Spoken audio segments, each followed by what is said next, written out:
so that you can go and see how we solved the questions. For you to be able to benefit from this session, make sure that actually you take your pen and a rough of paper, solve the question yourself, and then come back to the solution here we are showing. So the frequency table below gives the marks obtained in examination from 200 students. Write out XRO for cumulative frequency. So we are going to create here XRO for cumulative frequency. We are going to say cumulative frequency. So you have frequency as 7 plus 24, you get 31. 31 plus 83, you get 114. 114 plus 52, you get 164. Then when you add 34, you eventually get 200. So this is our extra row, dear students, the part corresponding to 9A. Then we're supposed to draw the cumulative frequency curve on the graph.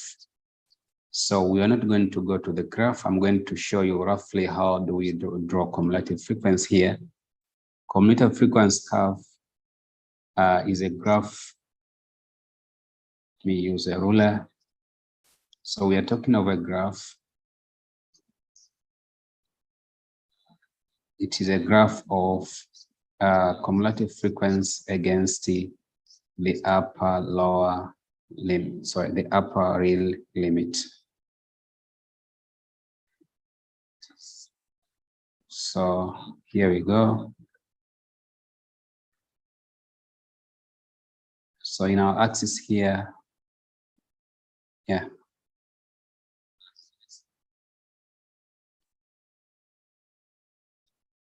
so you have cumulative frequency, and here you have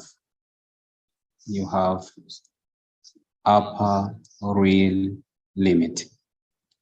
And the upper real limit here, dear students, you're going to start with 0.5, just here as our minimum point, because we have 0. Then the second one, the upper real limit for this one is 19, actually 19.5. Then you have 39.5. You have 59.5, 79.5, and then you have 100.5. So this is upper real limit. Then cumulative frequency, you're going to scale it in such a way that we are going to reach 100. So we can go actually 10, maybe by 10, or let me say 20. So this is 20. This is 40. This is 60. The point here, you make sure that actually all of them, they're going to be placed here. So just a minute. Let me extend my line a little bit so that they're going to be there, all of them together. Okay.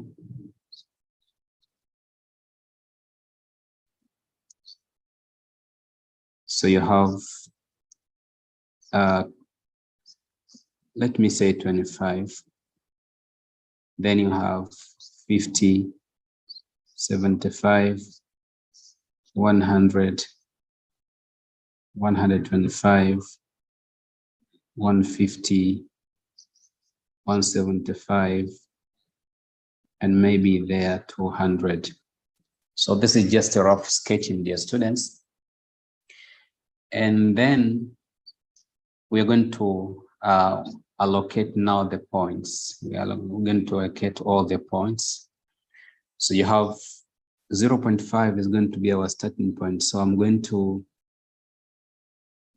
create kind of discontinuity there. So we are starting there 0.5, then 7 So likely 7 will be somewhere there. So you just combine, and 39.5, you're going to go to 31. 31 approximately is going to be somewhere there. So that is the point. Then 114, so 59. 114 is going to be a bit somewhere there. Then 164. 164 is around there. Then you have 100 is going to be directly into 100, dear students. 100 is going to be into 100. So you make sure that you connect your curve effectively so that it's going to be a very smooth curve. So this is roughly the curve, cumulative frequency curve, as you have seen in the graph. Then you continue. Now we have C, number of goals scored by the Mazengo football team in each match last season are given in the following table. Draw the bar chart to represent this information on the graph paper. So we're not going to go to graph paper. I'm going to give you a rough sketch here. So this is my rough sketch.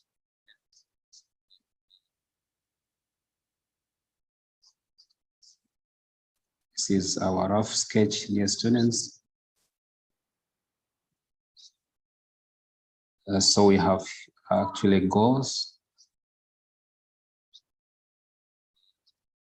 And here is frequency. So 0, 1, 2, 3, 4, 5.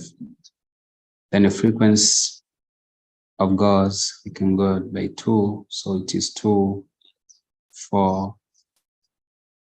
Okay. I can go by 3 so that I press all the frequencies. So 3, 6, 9, 12, 15. Okay. So now 0, the frequency of 0 is 2. The frequency of 0 is 2. Okay. 0 frequency is 2. Then you have a goal 1. One goal, the frequency is 8. 2.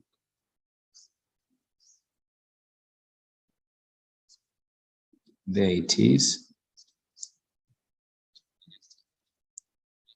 Then 1.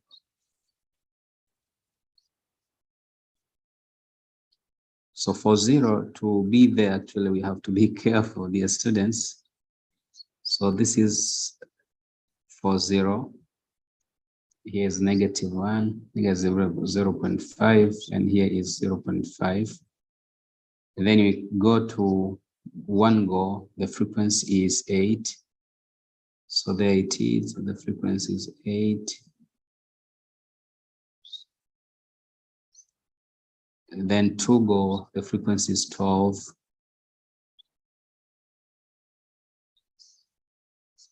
Then you have 3 go, the frequency is 4. 3, the frequency is 4. There it is, 4.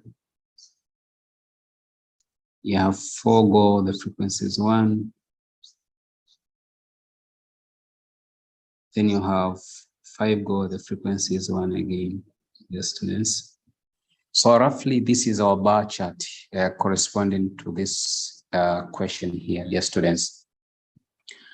We go to question number 10A, intersection of two sets.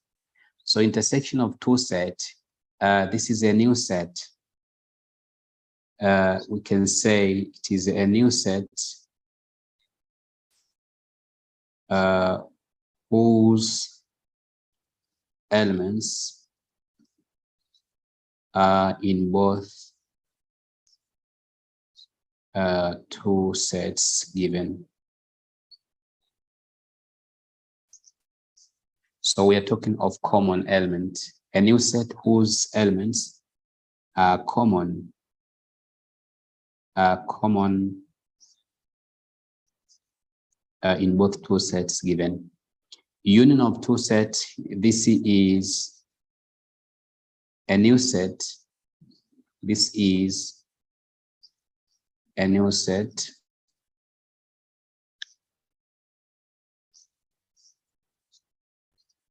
Obtained by combining two sets given by combining elements of two sets given without repetition. So without a repetition point is very important. Repetition is not allowed actually. Okay, continue. We have question number 10B part 10B part 1. So we are given universal set, and also we are given A and B. We are supposed to find A intersection B complement. So A, we have it already, is A, B, C. B complement, elements of B which are not in B, element which are not in B, but they're universal set, and that is A, B, C. A, B, C. So A intersection B complement, it is actually A, B, C, dear students. What about A intersection B complement? So A intersection B complement, so we have A intersection B already. Oh, I'm sorry. A intersection B, you can check A and B, there is no intersection. So A intersection B complement, we're going to check all. So first of all, let us see A intersection B, it is an empty set. So it means A intersection B complement, dear students, will be now all other elements in the universal set. So A, B, C, D, E. Okay. We go to C. In a class of 42 students, 31 study history and 26 studies physics. Using Venn diagram and otherwise, finding the number of students who study physics only. So we're going to draw our Venn diagram here.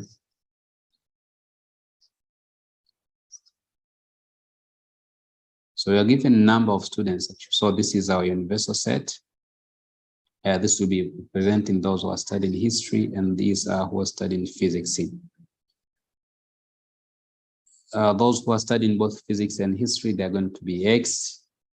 We are told that 31 study history, so that history only will be 31 minus X. 26 study physics. So here you have 26 minus X. But you have 42 students in total. So we assume that all students, they are studying either physics or history. So it means, dear students, taking 26 minus X plus 31 minus X, you're going to get 42. So 26 is 31, you get 57. 57 minus X equals to 42. So X will be 57 minus 42. X will be 7 minus 2, 5. 5 minus 4, we get 15. So those who are studying physics only, we continue. Physics only will be 26 minus X. It is 26 minus 15. You are going to get 11, dear students. So it means 11 students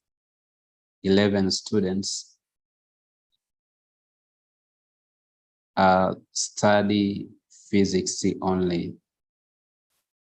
11 students study physics only.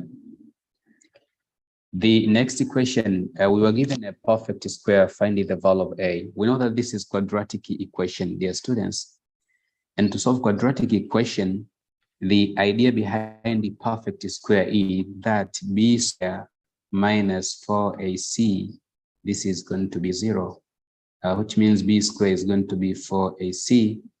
And from our equation, b is a, so it is a square equals to 4 times 1 times 4. So a will be plus or minus the square root of 16. It implies that a is plus or minus 4, dear students. 11b, find the length of field is 10 meters and its area is 7,200 meters square. What is the width of the field? So we were given a field. It is a rectangular field, of course. There it is. And in this field, we were given a length which is 10 meters. We don't know about width, but we know that the area is 7,200 meters square. Of course, we know that area is length times the width. So area is length. We are going to plug the values. So 7,200 meters square will be 10 meters times width. Width will be 7,200 divided by 10 to get 720 meters, dear students. So it means the width is going to be 720. This was x, mind you. So this was x here. So the width is 720 meters. Okay, state the Pythagoras theorem. Pythagoras theorem is when we have a right-angled triangle. We have a right-angled triangle.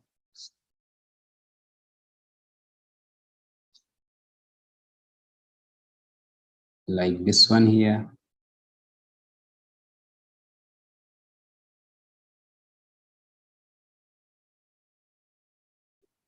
You have a right-angled triangle like that one.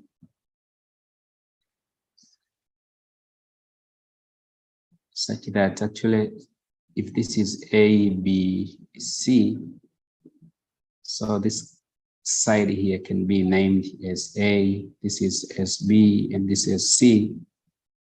So this triangle is such that when you take A square plus B square, you are going to get C square. And AB is our hypotenuse side, dear students. We continue. A rope of length 18 meters is tied to the top of flagpole. Okay.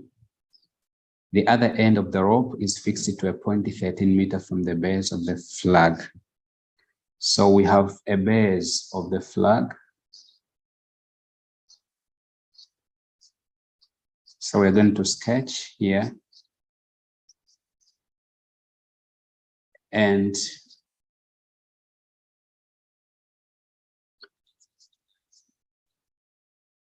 a rope is tied, of course, 18 meters to the top of flagpole, 18 meters. The other end of the rope is fixed to the point 13 meters from the base. The other point of the rope is fixed 13 meters from the base. Okay, so if this is the base, that is 13 meters now from the base of the flag point. So how high is the flag point? So we are looking for height. By using Pythagoras theorem, dear students, so you have 13 square plus h square equals to 18 square. H square will be 18 square minus 13 square. H will be I'm going to use difference of 2 squares, so it will be 18 plus 13 multiplied by 18 minus 13. So H will be, you have 31 times 5. So H will be, H square, sorry, will be 15. So it means H will be square root of 155, dear students. So we are looking for the height. It means you can find the square root of, the square root of 155 to get the exact number, and finding the square root of 155, the square root is 12.45. So H is 12.45 meters, dear students. So that is the height of the flagpole. We continue with question number 13. We are approaching the end of this session, dear students. A car is bought for 4 million and sold for 4,500,000. Find the profit. So profit, normally profit, you take selling price minus buying price. So for this case, the profit will be 4,500,000 minus 4 million. And the result is going to be 500,000 shilling. So that is a profit, dear students. Percentage profit, you're going to take profit made over buying price. You multiply by 100%. So the profit for our case will be 500,000 shilling divided by 4 million.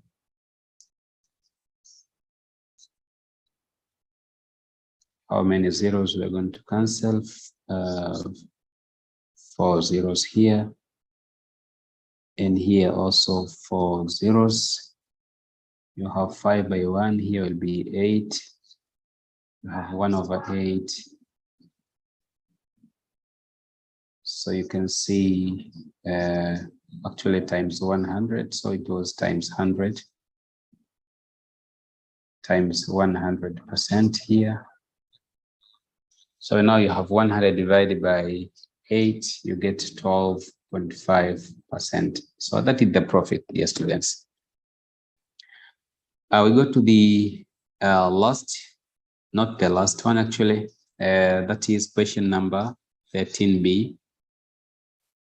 For 13b, a loan was made at a rate of 8% for 6 months. If the interest charged was 40,000, find the amount borrowed.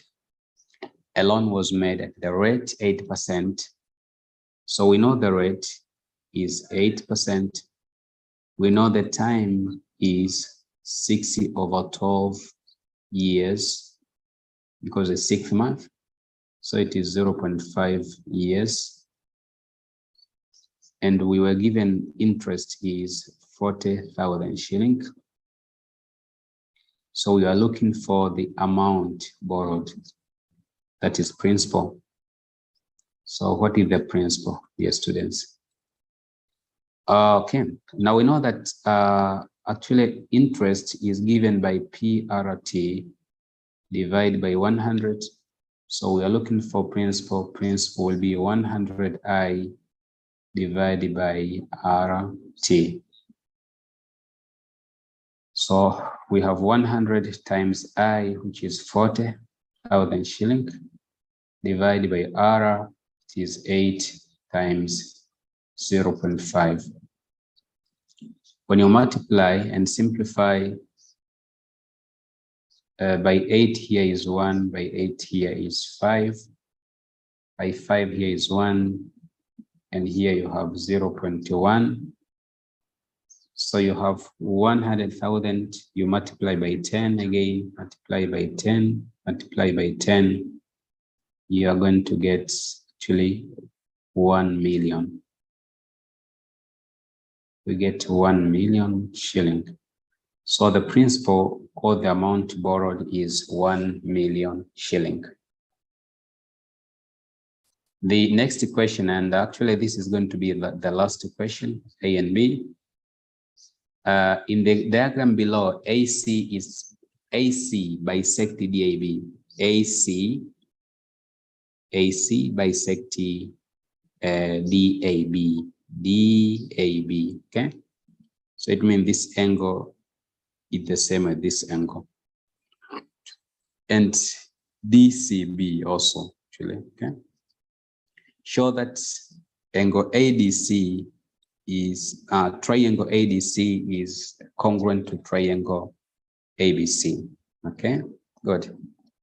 So now here we go.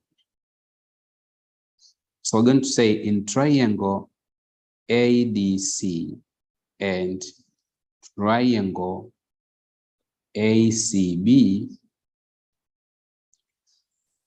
we have seen that AC is common side.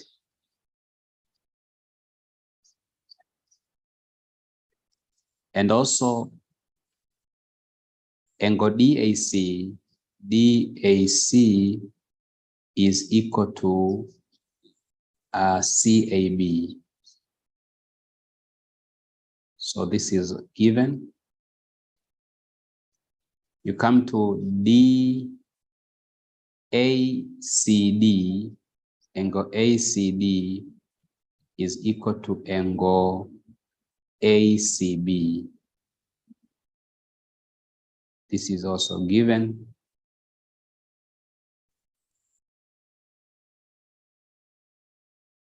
So